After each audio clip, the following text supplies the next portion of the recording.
إن الحمد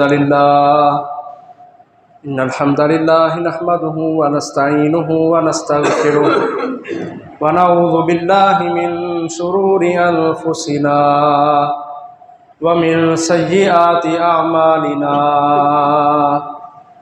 من يهده الله فلا مضل له ومن يضلل فلا هادي له وأشهد أن لا إله إلا الله وحده لا شريك له وأشهد أن محمدا عبده ورسوله أرسله بالحق بشيرا ونذيرا بين يدي الساعة من يطع الله ورسوله فقد رشد ومن يعص الله ورسوله فقد غوى فإنه لا يضر إلا نفسه ولا يضر الله شيئا.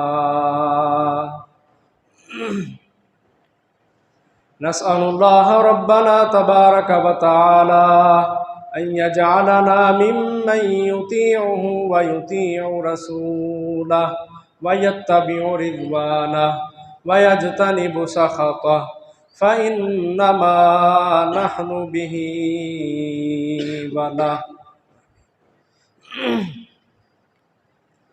يا أيها الذين آمنوا اتقوا الله حق تقاته ولا تموتن إلا وأنتم مسلمون. يا أيها الناس اتقوا ربكم الذي خلقكم من نفس واحدة وخلق منها زوجها وبث منهما رجالا كثيرا ونساء واتقوا الله الذي تساءلون به والأرحام إن الله كان عليكم رقيبا. يا أيها الذين آمنوا اتقوا الله وقولوا قولا سديدا يصلح لكم أعمالكم ويغفر لكم ذنوبكم ومن يطع الله ورسوله فقد فاز فوزا عظيما.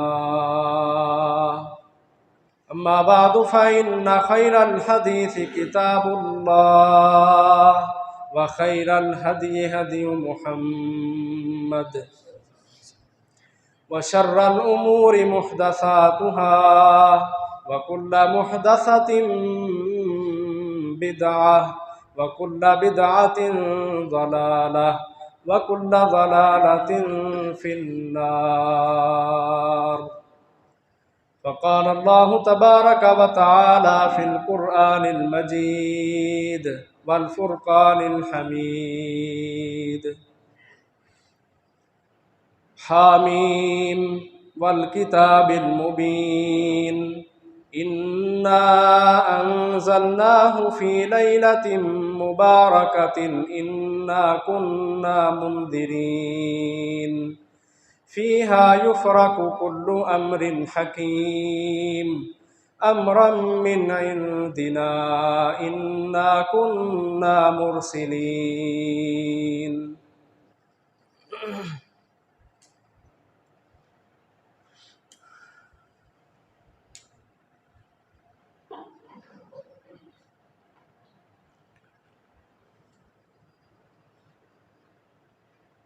دین اسلام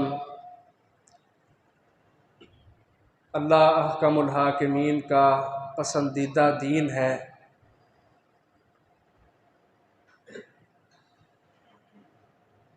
اور یہ دین اللہ تعالیٰ نے اپنے آخری پیغمبر جناب محمد الرسول اللہ صلی اللہ علیہ وسلم کو دے کر اس دنیا میں بھیجا.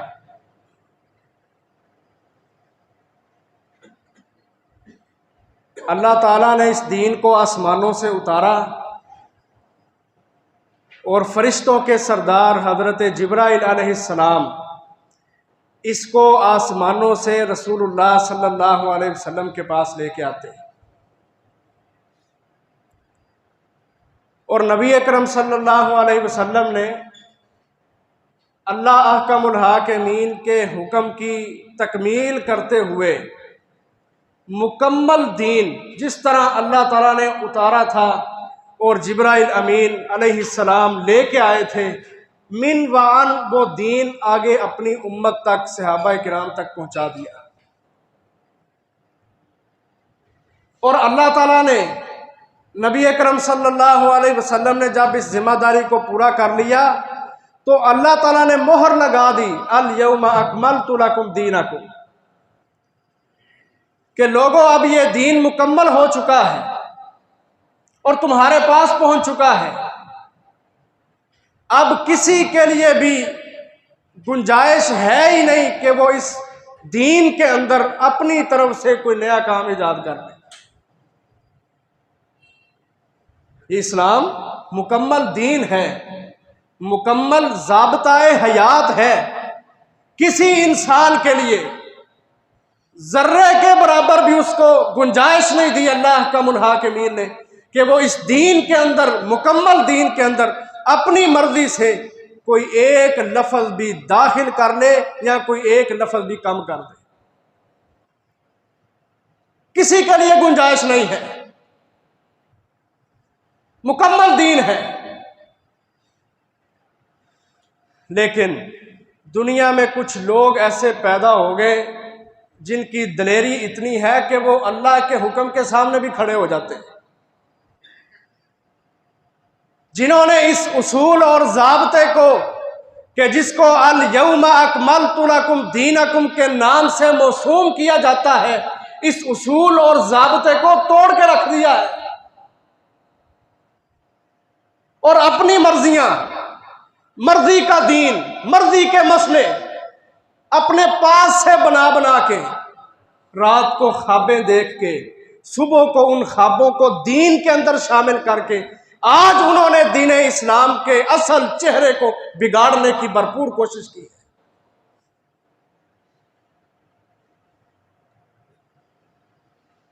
بڑی دلیری انہوں نے دکھائی ہے کہ اللہ نے ایک دین کو مکمل کیا، انہوں نے کہا نہیں جی یہ دین مکمل نہیں ہے۔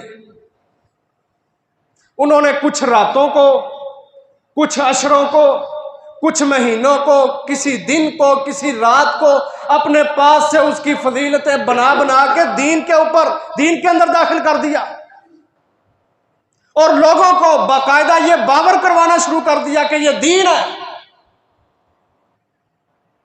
اور بہتان بازیاں رسول اللہ صلی اللہ علیہ وسلم کی ذات پر بھی بڑے دھڑلے سے وہ لوگ کہہ دیتے ہیں جی نبی صلی اللہ علیہ وسلم سے یہ عمل ثابت ہے، حالانکہ رسول اللہ صلی اللہ علیہ وسلم نے کیا فرمایا؟ کہا من کذب علی متعمدا فلیتبوأ مقعدہ من النار۔ اے دنیا میں آنے والے انسانوں، اس بات کو پلے باندھ لو، جس انسان نے بھی میں محمد صلی اللہ علیہ وسلم کے اوپر ایک بھی جھوٹ باندھا، کوئی ایک ایسی بات جس کو اس نے اپنے پاس سے بنا کے منسوب میری طرف کر دیا، فَلْيَتَبَوَّأْ، وہ بندہ یہ سمجھ لے، جان لے، فَلْيَتَبَوَّأْ مَقْعَدَهُ مِنَ النَّارِ، کہ اس کا ٹھکانہ سیدھا سیدھا جہنم ہے، آگ۔ لیکن اس کے باوجود لوگ اتنے دلیر ہو چکے ہیں آج کہ کوئی بھی عمل کرتے جا رہے ہیں، نہیں دیکھتے اس کی گہرائی میں، اس کے پیچھے، اس کی بنیادوں میں کہ آیا یہ عمل، میں مسلمان ہوں، کلمہ میں نے پڑھا ہے، اللہ کی توحید کا میں نے اقرار کیا ہے، رسول اللہ صلی اللہ علیہ وسلم کی رسالت کا میں نے اقرار کیا ہے، میں پابند ہوں کہ اپنا ہر عمل اسلام سے لے کر چلوں،